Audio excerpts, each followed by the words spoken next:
प्रिय छात्रों नमस्कार, आप सभी का बहुत बहुत स्वागत है हमारे Everest coaching centre YouTube channel पे।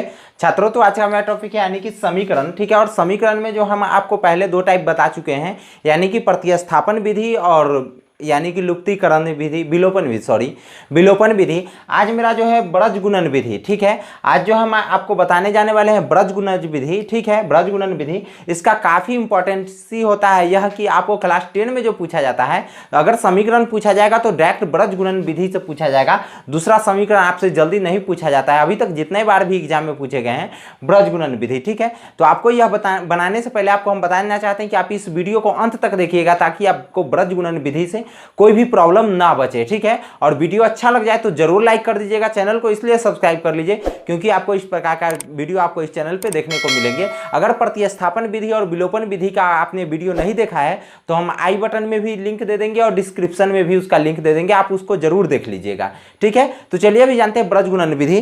तो ब्रज गुणन विधि सबसे पहले तो हमारा यानी कि समीकरण जो होता है, यह मेरा कौन सा समीकरण है, तो दो चर वाले रैखिक समीकरण है। यह मेरा दो चर का समीकरण कैसे है, तो यह इसमें मेरा एक चर यह दिख रहा है और एक चर यह दिख रहा है, इसीलिए इसको हम बोलते हैं कि दो चर का रैखिक समीकरण, ठीक है। जिसका जो सबसे पहला इक्वेशन होता है वो मेरा समीकरण 1 कहलाता है और जो दूसरा इक्वेशन यानी कि जो दूसरा समीकरण होता है वो मेरा समीकरण 2 कहलाता है। तो इसको हम हल कैसे करते हैं, तो इसको हल करने के लिए हमारा क्या होता है, यानी कि एक फार्मूला होता है। इसको हल करने के लिए हमारा क्या होता है, एक फार्मूला होता है। तो उस फार्मूला को हम कैसे लिखते हैं और वह फार्मूला को हम क्या नाम देते हैं, तो उस फार्मूला क्या होता है, तो फार्मूला होता है x बटे क्या चीज, यानी कि B1C2 x बटे B1C2 माइनस B2C1, x बटे B1C2 माइनस B2C1 बराबर y बटे C1A2 माइनस यानी कि C2A1, यानी कि y बटे C1A2 माइनस C2A1 बराबर एक बटे क्या हो जाएगा, यानी कि A1 B2 माइनस यानी कि A2 B1, ठीक है। यानी कि B1 यहाँ पे है, ठीक है।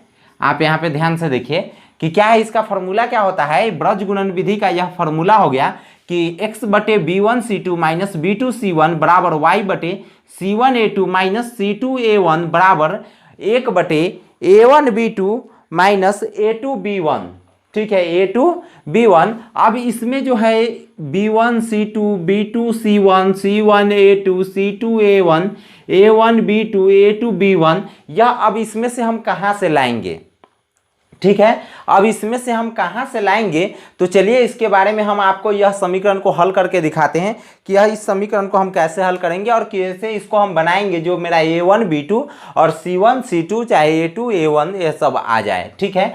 तो सबसे पहले यह मेरा समीकरण दिख रहा है कि 2x प्लस वाई बराबर 5, यह मेरा दिख रहा है 2x प्लस वाई बराबर 5 जो दिख रहा है, यह समीकरण 1 दिख रहा है। और इसको क्या करेंगे, हम इसमें ध्यान से देखिएगा कि इसके समीकरण में हमारा जो होता है ना बराबर 0 हम कर सकते हैं कब, जब इसको प्लस में 5 जो है ना इसको हम इस साइड में भेज देंगे तब क्या हो जाएगा, 2x प्लस वाई, इधर में प्लस में 5 है बराबर के उस साइड, अगर बराबर के इस साइड इसको हम लाएंगे तो माइनस में 5 बराबर 0 हो जाएगा। यानी कि यह समीकरण का अब हम हल कर रहे हैं, ठीक है। यानी कि यह मेरा रूल होता है, ऐसा हमको करना होता है। तो 2x प्लस वाई माइनस 5 बराबर क्या हो गया, 0 हो गया। अब यह मेरा जो हो गया ना, यह समीकरण 1 का यह मेरा हल रिस्पॉन्डेंसी आया, ठीक है। अब क्या हो जाएगा, इसमें A1 का मान हम देंगे क्या चीज़, यानी कि 2 देंगे। A1 का मान जो पहला समीकरण में जो देंगे वह हम A1 का मान देंगे और फिर क्या देंगे, B1 का मान देंगे और C1 का मान देंगे।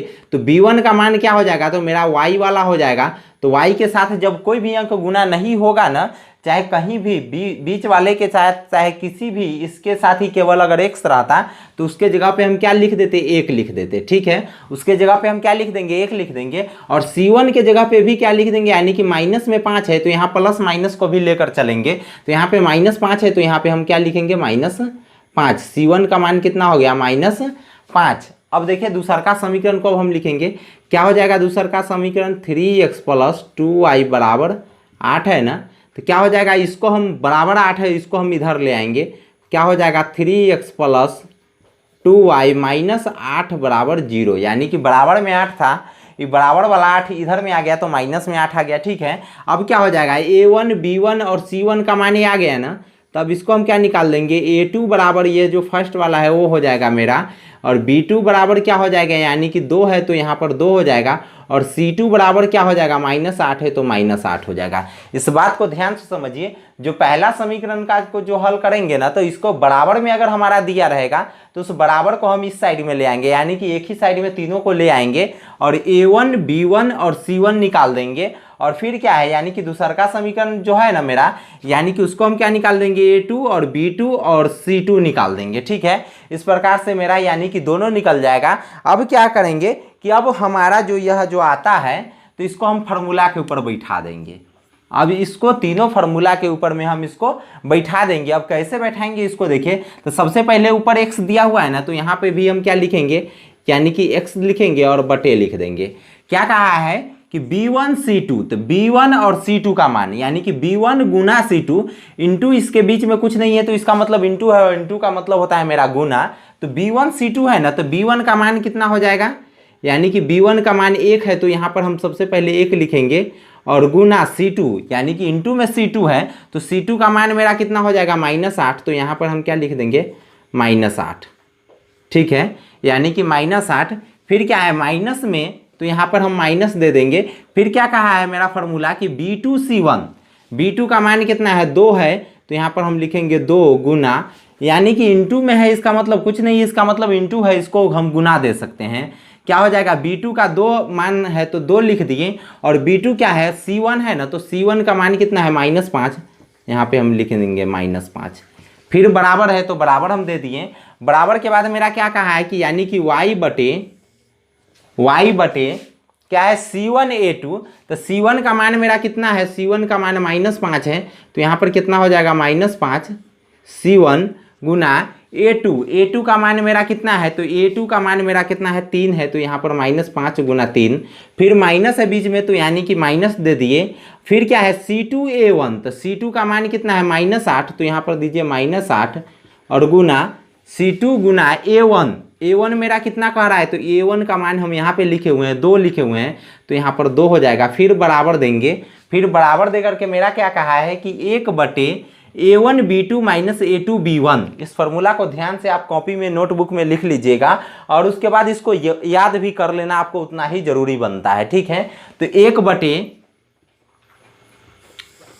बटे क्या कहा है, A1 B2 A1 मेरा कितना कह रहा है, A1 यहाँ पे 2 है, तो यहाँ पर A1 के जगह 2 लिखेंगे, और इंटू में B2 है ना, तो B2 का मान कितना हो जाएगा, B2 का मान यहाँ पर 2 है, तो यहाँ पर 2 हो जाएगा माइनस, फिर माइनस है तो माइनस दे दिए। फिर क्या है A2 B1, तो A2 का मान कितना, 3 है, तो यहाँ पे हम 3 देंगे, और गुना क्या कहा है B1, तो B1 का मान कितना हो गया, 1 हो गया, तो 1 देंगे।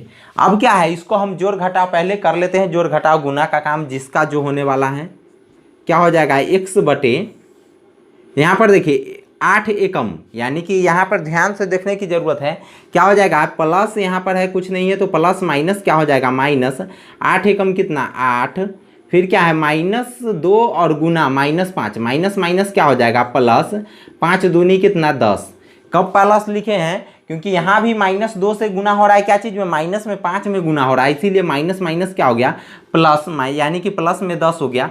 बराबर क्या है y, तो y बटे -5 गुना 3, सोझे 3 है, इसका मतलब +3 है, तो क्या हो जाएगा प्लस माइनस, सबसे पहले चिन्ह का गुना करेंगे तो प्लस माइनस क्या हो जाएगा माइनस, और 5 तिहाई यानी कि 15, यानी कि -15 माइनस, यहाँ देखिए माइनस और माइनस क्या हो जाएगा प्लस, 8 दूनी कितना 16, यानी कि माइनस माइनस प्लस 8 दूनी कितना हो गया 16।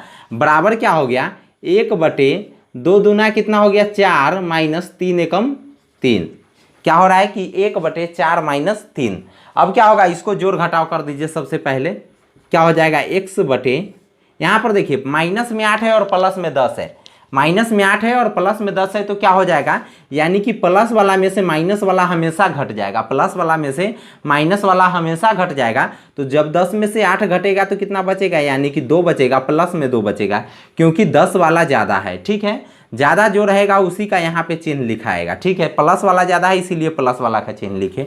बराबर क्या हो जाएगा y बटे यानी कि 16 प्लस में है और माइनस में 15 है, तो 16 में से 15 घटा गया तो कितना बचेगा, 1 बचेगा। तो यहाँ पे 1 दे दिए, बराबर क्या हो जाएगा, 1/4 में से 3, यानी कि प्लस वाला में से माइनस वाला घटेगा, तो 1/4 में से 3 घटेगा तो कितना बचेगा, 1।